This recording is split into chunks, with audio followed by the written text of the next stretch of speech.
I used to tell myself I left the Legion because I was better than them. It was easier than admitting I was just tired of watching people die slowly on crosses. They took me when I was young, too young to remember my first name, without squinting at old memories that don't want to come. Whatever my mother called me didn't survive the training. It got buried under blows, drills, chants, and the barked rhythm of Caesar's doctrine, until there was only one thing left that felt solid. Aurelius Pike. That's the name they gave me. That's the one that stuck. It's the one that still lifts its head when I think it. Out here, far from the bull. Or as far as I thought I'd managed to get. I'd been walking for weeks by the time I saw the town. You can tell a place is wrong long before you reach its walls. The Legion taught me that much, at least. A raider camp smells like gun oil and fear, sharp and hot. A dying town smells like dust and stale water. This one smelled sweet. Sweet and rotten underneath. The wind carried smoke and something like cooked sugar. Laughter, too, loose and untroubled. The sound of people who believe no one's coming to punish them for anything. It made my skin itch. I kept moving. From a distance, the place didn't look like much. Low structures clustered along a trade road, a half-hearted wall of scrap and timber, watchtowers that were more for show than defense. But I could see caravans lined up along the road, Brahmin milling about, traders haggling and swearing and shoving caps at each other, like the world was full of more where those came from. Prosperous. That was the word the wasteland had for places like this. Prosperous and blind. The guards at the gate weren't really guards. Two men with rifles slung lazy over their shoulders, armor more decorative than functional, eyes half-lidded with boredom or last night's chems. They didn't square up when I approached. They just looked me over like I was another tired drifter with a half-decent pair of boots. "Been on the road a while, huh?" one of them said. "Long enough," I answered. "You carrying trouble?" the other asked. It sounded like a joke. "Just myself." They liked that. One of them snorted, slapped the other's arm. "Hey, you'll fit right in." No papers. No questions about what banner I'd marched under, what wars I'd seen, what marks on my arms meant. Just a lazy wave and a muttered warning about not starting fights I couldn't finish, as if they had the faintest idea what I could finish. Inside the wall, the town opened up like a wound. Vendors packed the main street, shouting over each other, their voices stacked in layers of greed and familiarity. Stalls were loaded with meat, dried and smoked, fruit that looked too bright to be real, bottles of amber and red and neon blue set out like jewels. People moved in thick currents, bumping shoulders, laughing, trading, arguing. Nobody watched the horizon. That was the first thing that felt wrong. In Legion territory, everyone watches the distance. Even if they don't know why, their bodies do. The possibility of marching boots and red banners lives under the skin. You can see it in every glance. Here, no one looked beyond the next drink or the next deal. I found a place to sleep by asking the right questions with the right tone. Polite, but not soft. The innkeeper was a woman with too much jewelry and not enough suspicion. She took my caps, gave me a room with a sagging bed and a door that didn't quite latch. "You passing through or sticking around?" she asked. "Haven't decided yet." "Town's good to people who don't make it hard on themselves," she said. "Plenty of work. Plenty of ways to forget things." I didn't answer that. I spent the next few days learning the shape of the place. Work was easy to find. I hauled crates for traders, fixed a broken wagon axle, helped dig out a collapsed cellar for a shopkeeper who paid me in caps, and a bottle of something that tasted like it might burn a hole through metal. I kept my sleeves down, my voice even, my stride a little less precise than years of formation had taught me. People saw what I wanted them to see, a quiet, tired wanderer with strong hands and no questions. That was the part of me that had always worked well for the Legion. Observation. until it was time not to. I watched. I watched the way they spent money on chems like they were sweets. The way the same faces drifted from betting tables to back rooms to alleys littered with bodies that were only asleep if you were willing to lie to yourself about the color of their lips. I watched men with soft bellies and loud mouths use slaves as furniture, as decoration, as something to lean on while they negotiated. That was another wrong note. Slaves, I was used to. The Legion had plenty. But they were tools, resources. You didn't waste a spear or a rifle on amusement. You didn't frag your own discipline for the thrill of watching something suffer. Here, suffering was part of the price. I saw a boy, no older than I'd been when they first shaved my head and took my name, carrying drinks on a tray that shook in his hands. A drunken merchant stuck a foot out as he passed. The boy stumbled. Glass shattered.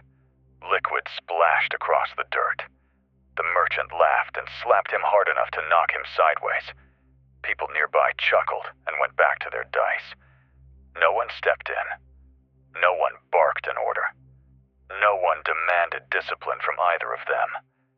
The boy picked up the broken glass with trembling fingers, cutting himself in the process, and I felt something coil tighter inside my chest. Every night, the town breathed louder after dark. Music swelled. Voices slurred. Lanterns burned too hot. Too long. I lay on my back in my narrow bed, staring at the cracked ceiling, listening to the sounds of people who believed they were free, simply because no one had yet put them on a cross. They weren't free. They were unruled. There is a difference. I told myself it wasn't my concern, that I had walked away from enforcement and judgment and the iron weight of someone else's will, that I was a man now with no banner, no master, no obligation. But the Legion had carved habits into me deep, and some part of me kept taking notes whether I wanted it to or not. When they invited me to celebrate, I said yes. I needed to see what this town really was, and I think, if I'm honest with myself, some part of me already knew I wasn't going to like the answer. They called it a celebration. That word still turned sour in my mouth. A man I'd carried crates with a few times clapped me on the shoulder that evening, breath already heavy with drink, eyes glassy with anticipation. "You've been too quiet, Aurelius. Time you saw what keeps this place alive." Alive. He said it like a promise. He led me toward the center of town, where lanterns had been strung up and long tables dragged into a wide circle. People gathered in loose clusters, laughing, bumping shoulders, passing bottles between them. The air felt thick, sweet, weighted with smoke and something else that crept in slow and heavy once you stood close enough to notice. The scent of cooked meat. At first I told myself it was Brahmin, or some scavenged animal dragged in from beyond the hills. The human mind will cling to whatever version of reality doesn't threaten to split it open. Then they carried it out. No hides, no hooves, no suggestion of livestock. Just flesh, pale and unmistakable, laid out like something rare instead of something violated. The crowd cheered. I stood frozen, breath shallow, as men and women stepped forward with smiling faces and clean knives. They spoke in tones of admiration, of quality, of richness, of how the last one had been too tough, how this would surely be more tender, more refined. They spoke like connoisseurs. Someone pressed a cup into my hand.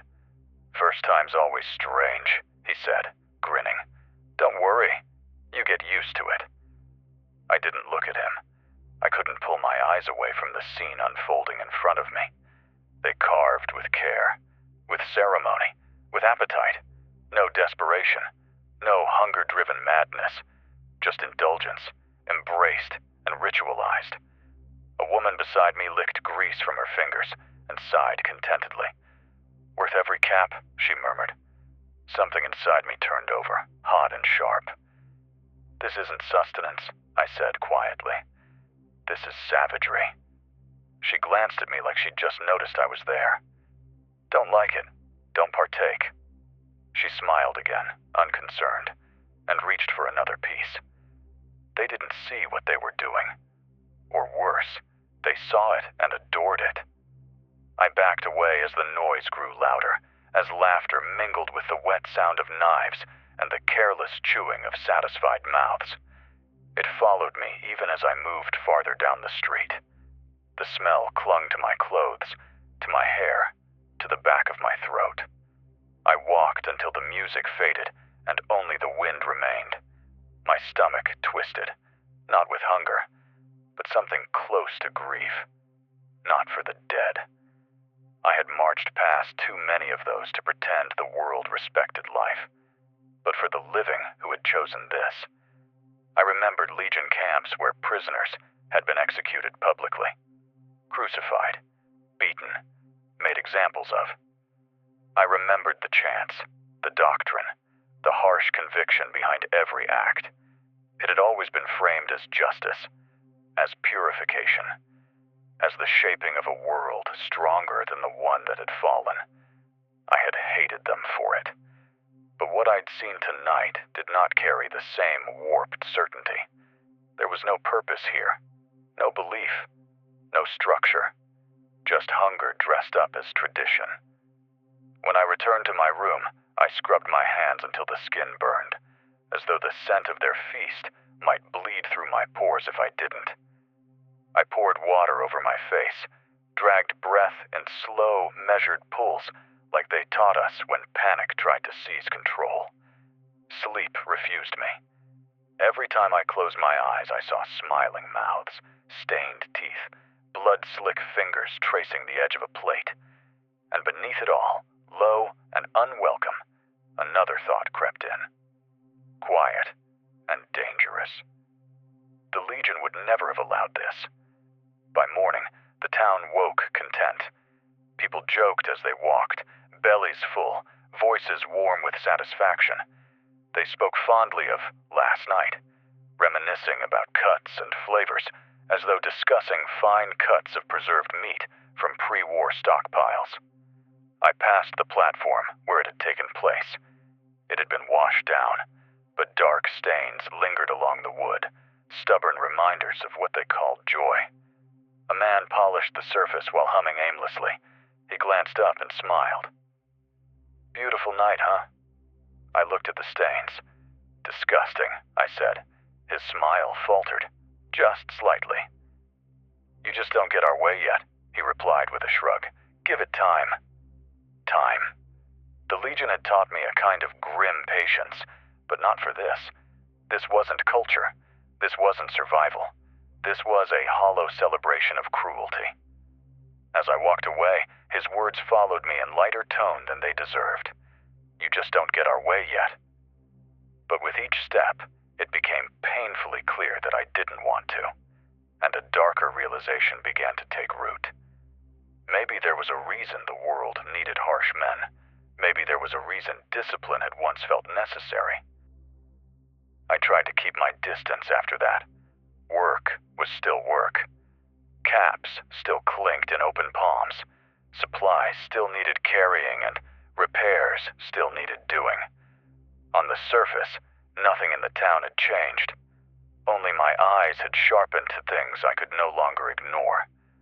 The slaves were everywhere once I started really seeing them. Not just in chains, but in posture. In the way their shoulders curled inward. In the careful steps taken as if every movement required permission. Some wore collars with small bells, a mockery of decoration that made them jingle softly as they walked, announcing their presence like animals being paraded. A woman sat near the edge of a market stall one afternoon, wrists bound loosely with silk cord instead of rope. A merchant leaned over her, appraising her like a slab of meat, speaking loudly enough for anyone nearby to hear. Good teeth, no marks. Could make a solid investment for the right buyer. She stared at the ground the entire time. Something inside me tightened. Investment, I said before I'd meant to speak. The merchant looked up, eyes narrowing. Problem? She isn't a Brahmin. Don't look like one either, he replied with a grin, which is the point. A few people nearby chuckled. The girl flinched at the sound. Let her go, I said. The smiles thinned. The air shifted. And who exactly do you think you are? The merchant asked. Someone murmured my name, that quiet muttering that had started to follow me around town. Aurelius, the strange one, the stiff wanderer with too much opinion. I'm someone who knows filth when he sees it, I answered. And this place is drowning in it. For a moment, no one moved, just the creak of a stall rope in the wind and the faint ring of the slave's bell. Then another voice cut in, sharper. You don't like the way we live. You're welcome to leave. Plenty of road out there, someone added. I looked around at them, their smooth faces, their careless eyes, their hands hovering near knives and bottles. A town full of people convinced they were free because no one had yet judged them. You don't live, I said. You indulge. Murmurs rippled through the gathered onlookers, irritation thickening like smoke. You talk a lot for a man who ain't from here, the merchant muttered. I stepped back, not from fear, but because the wrongness of the place pressed in from all sides. Their eyes no longer carried humor. They carried measurement. I walked away with the quiet knowledge that I had crossed some invisible line. And from that day forward, I felt it everywhere. Conversations lowered as I approached. Laughter paused. People moved slightly out of my path, rather than brushing past like before. The warmth in their expressions cooled, replaced by thin scrutiny. I had become the town's sickness, and they intended to treat it. Still, I couldn't hold my tongue. I caught a man dragging a young boy toward a curtained doorway, intoxication making his grip careless. The boy looked terrified, eyes wide and glossy with fear. Without thinking, I grabbed the man's arm and wrenched him back. Touch him again, and you'll lose the hand, I said. The man blinked, then laughed. You gonna enforce that, Drifter? I didn't answer with words. I shoved him hard enough that he staggered into a stack of crates. That earned me a chorus of angry shouts. Hands grabbed at my shoulders. A shove returned. Someone cursed in my face, wet with alcohol and pride. For one sharp moment, the town itself seemed ready to decide what kind of lesson I would become. Then a voice I hadn't heard before cut through it. Enough. An older man pushed his way through the small crowd, expression tight with theatrical patience. No one dies over this, he said. Not tonight. His eye lingered on me. Not sympathetic, just calculating. This isn't Legion land, he added coldly. You don't get to decide right and wrong here. Something in the way he said Legion made a few people shift uneasily. The word carried weight even this far from their banners. I released the boy. The man rubbed his arm and sneered at me, but didn't move in again. The crowd slowly dispersed, muttering, but their eyes stayed on me long after. That night, I walked the edge of town alone. The cheers and music still rose behind me, but I stayed near the shadowed outskirts, where the road stretched away into dust and silence. I told myself I despised this town, but a darker truth crept closer with every confrontation. I didn't just despise it, I judged it. And that habit felt disturbingly familiar. In the quiet between the wind and the distant laughter, another thought stirred, sharp and unwelcome. Perhaps the Legion had never been wrong about places like this. Perhaps it was men like me who had been blind. They watched me now, not openly, not with the bold challenge they used before. It was subtler than that, and somehow worse.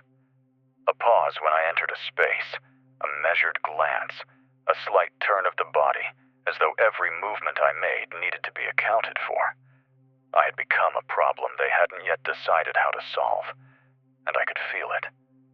I began to notice the way people mirrored each other around me, how their hands hovered just a little closer to weapons when I passed, how certain conversations carried my name just loud enough for me to hear the end of it before the rest vanished into silence.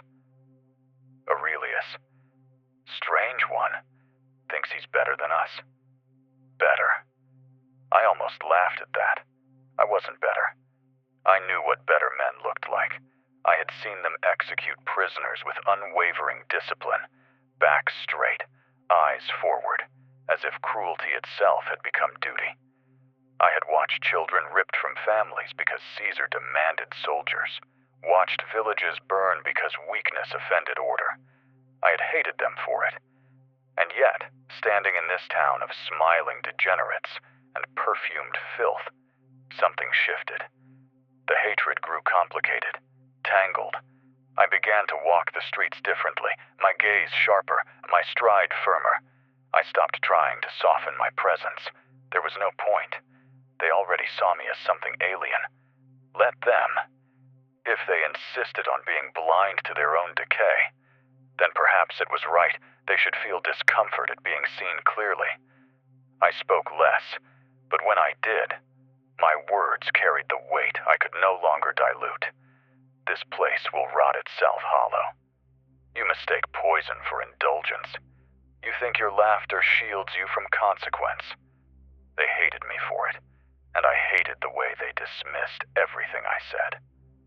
One night, in a narrow alley thick with smoke and damp, I saw two men crouched beside a body. A woman, this time, half-stripped, bruised, her eyes dull and unfocused. They spoke casually about how long she'd last, whether it was worth keeping her alive another day or letting her be part of the next gathering. I stepped closer. My voice came out cold. She isn't an object to be charted like spoiled meat.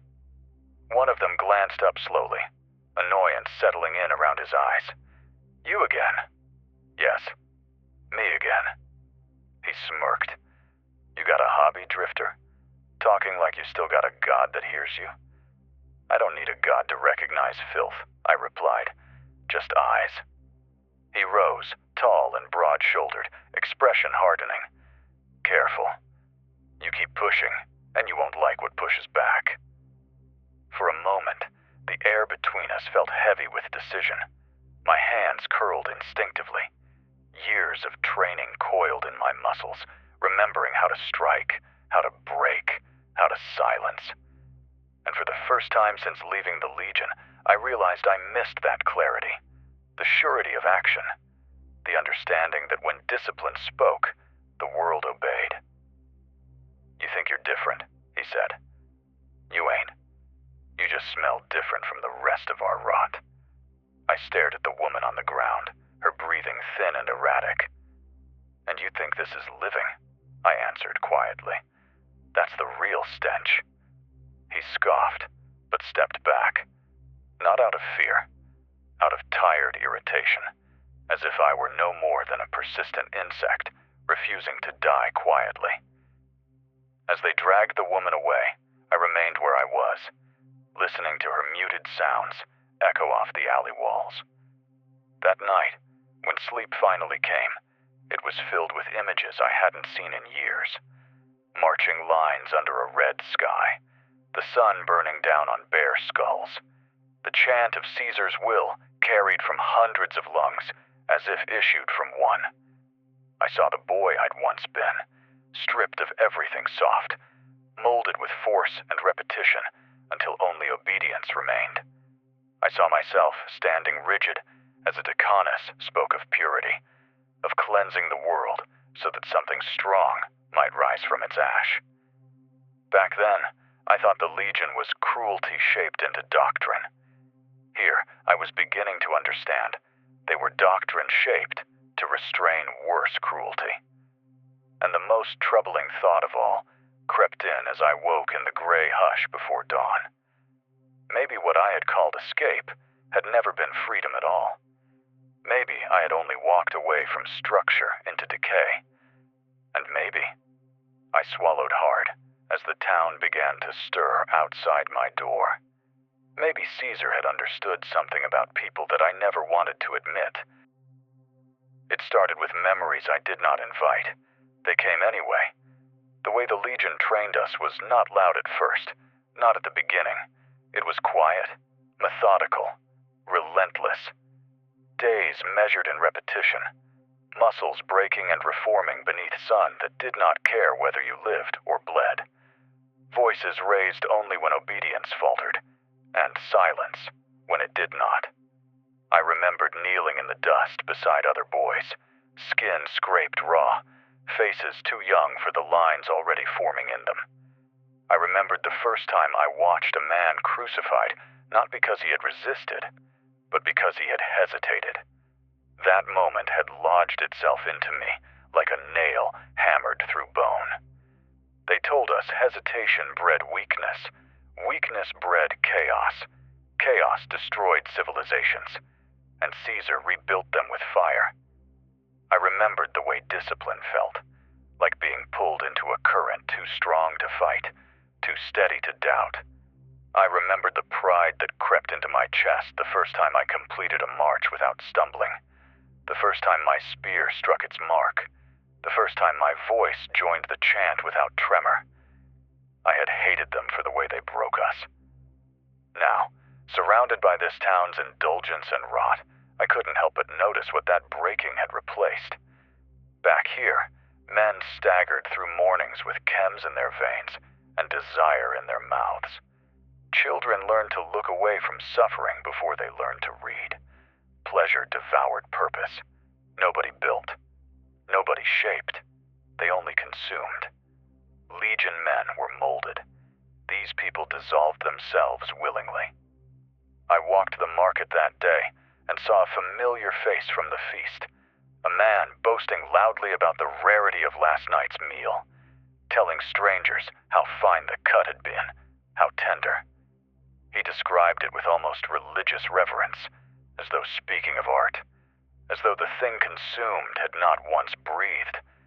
And I caught myself thinking it, sharp and cold. The Legion would have burned this place already. The thought did not horrify me as it once would have. It felt logical. Someone brushed past me and muttered under their breath, "There he goes." I ignored it. I was past caring what they thought. Their judgment held no structure, no code, only resentment toward the one man who refused to pretend their decadence was normal. I caught my reflection in a cracked metal panel leaning against a stall. The eyes staring back at me looked harder than they had when I arrived. Straighter, more severe, more familiar. That unsettled me more than any of the town's filth. I did not want to become that man again, the one who whispered doctrine in the dark and called it righteousness. And yet, the more I resisted, the more his shape pressed against my thoughts. In a twisted corner of my mind, I found myself comparing the horrors. The Legion crucified to enforce obedience. This town butchered for pleasure. The Legion enslaved for labor. This town enslaved for entertainment. The Legion worshipped Caesar's vision of order. This town worshipped appetite. And the more I walked among them, the more the comparison tilted into something I once swore never to believe. If one must choose between discipline and debauchery, which poison was truly worse? That question followed me into the evening when I heard the whispers start. Caravans coming through at dusk, traders speaking too carefully, glances cast toward the western horizon, words exchanged that carried more weight than the casual chatter of profit and supply. I caught one of them as he passed. "What are they saying?" He hesitated. "Nothing you need to worry about, friend." "Try me." He leaned in, voice lowered just slightly. "Some folks think they saw banners. Way out west. Red ones." The air felt suddenly heavier. "Probably just raiders with old cloth," he added, trying to smile. "Happens all the time." But his eyes did not believe his own words. Legion banners didn't just appear by accident. They advanced. They marched. They came with purpose. That night, I stood at the edge of town, where the dirt road stretched away into shadow. I watched the horizon long after the music rose and fell behind me. I imagined the rhythmic thunder of boots, the deliberate pace of men who did not need to hurry, because time itself bent to obedience.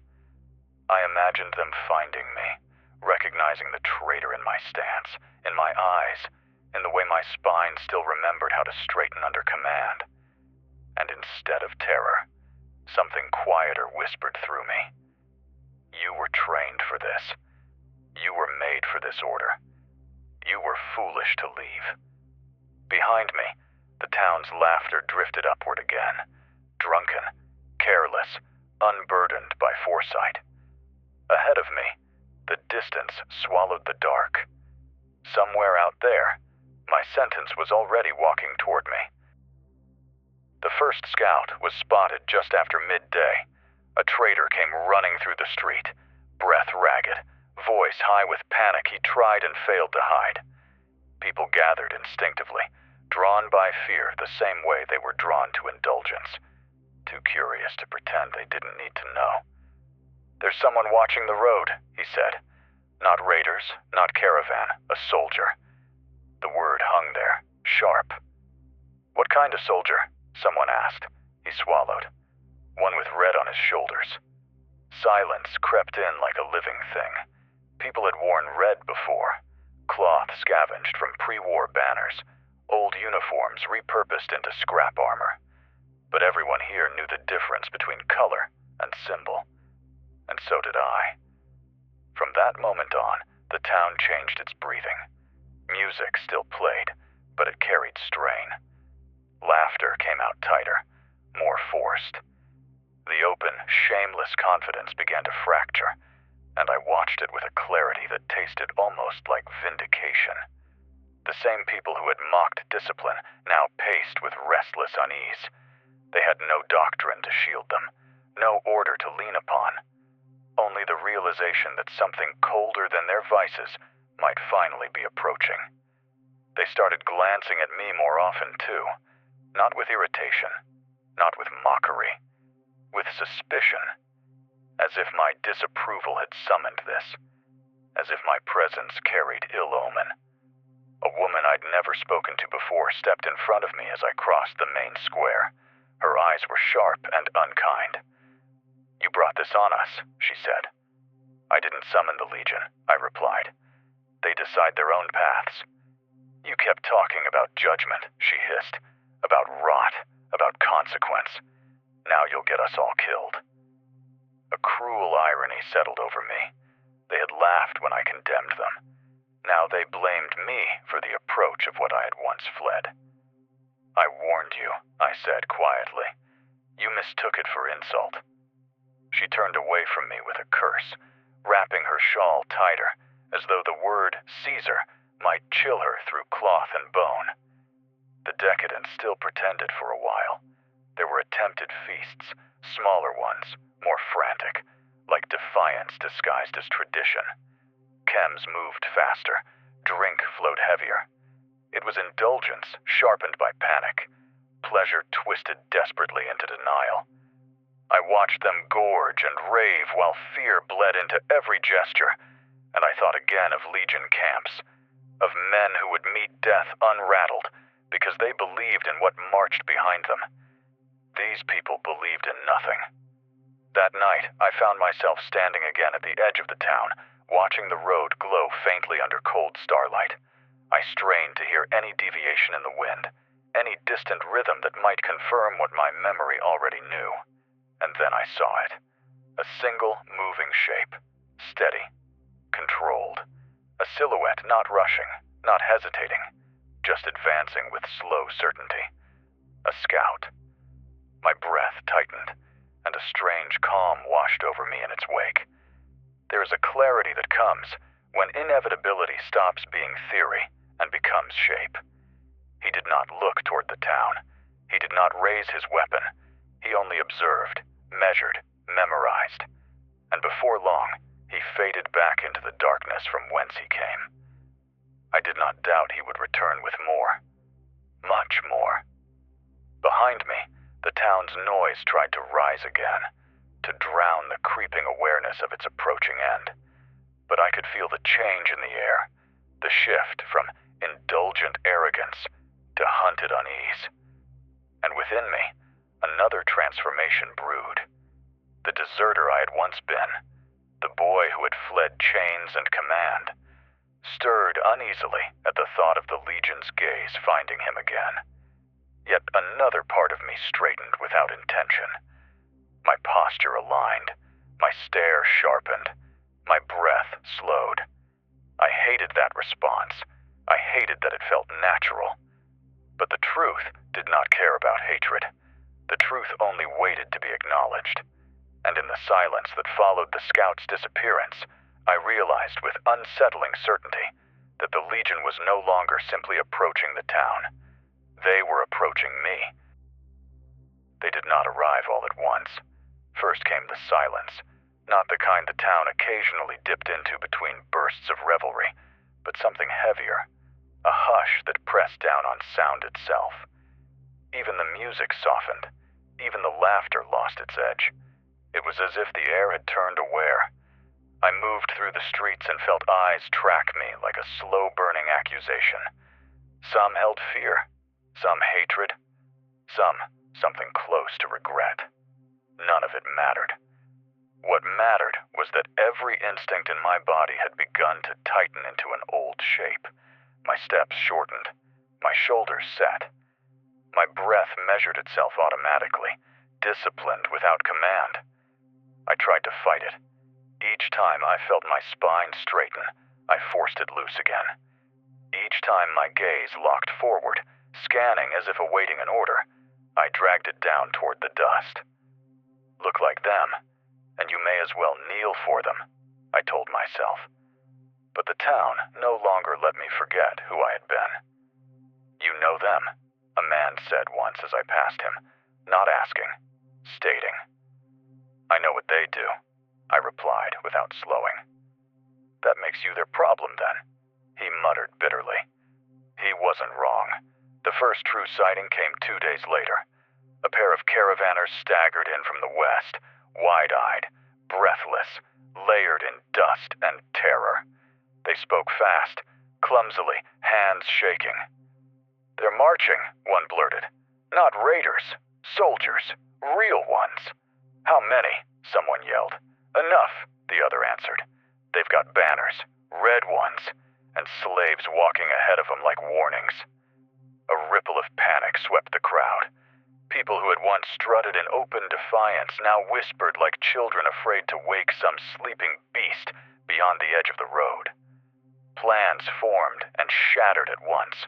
Some swore they'd fight. Some swore they'd flee. Many simply drank harder, as though drowning in indulgence might dull the edge of incoming fate. I watched it all unfold with a strange stillness in my chest. This was once my world. Not their fear, the Legion's order.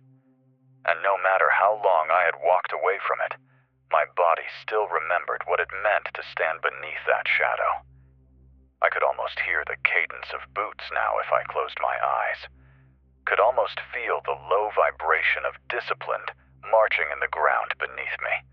It slept in my bones, never truly gone. That night, sleep came fractured and thin. I dreamed I stood before a decanus again, head bowed, blood on my hands that was neither fresh nor old. His face was stern, but not cruel, just certain. You abandoned purpose, he said calmly, and now you ask the world to forgive what you yourself knew should never be forgiven. I woke before dawn, with my jaw clenched tight enough to ache. Outside, the town stirred in nervous half-quiet. The usual crowd of morning trade moved like it was navigating narrow glass. No one joked. No one sang. Even the chems felt subdued, as if the very vials had sensed judgment approaching. And then the horns sounded. Not loud, not frantic. Measured. The sound rolled toward the town like a declaration, not a warning. People surged toward the edge of the settlement instinctively, as though they might somehow see their own fate before it arrived.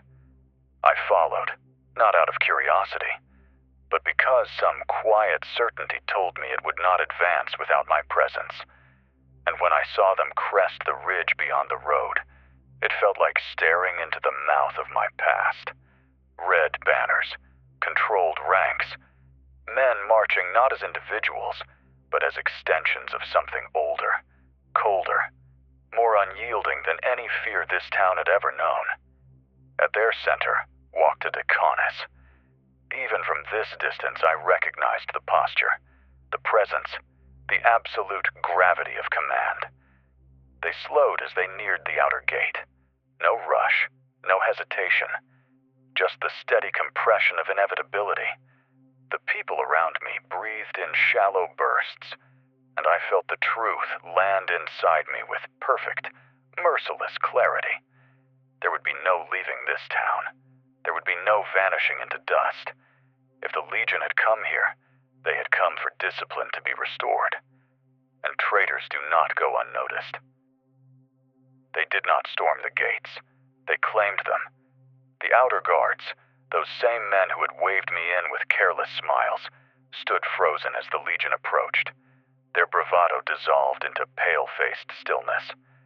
Rifles hung limp in uncertain hands. No one fired. No one lunged.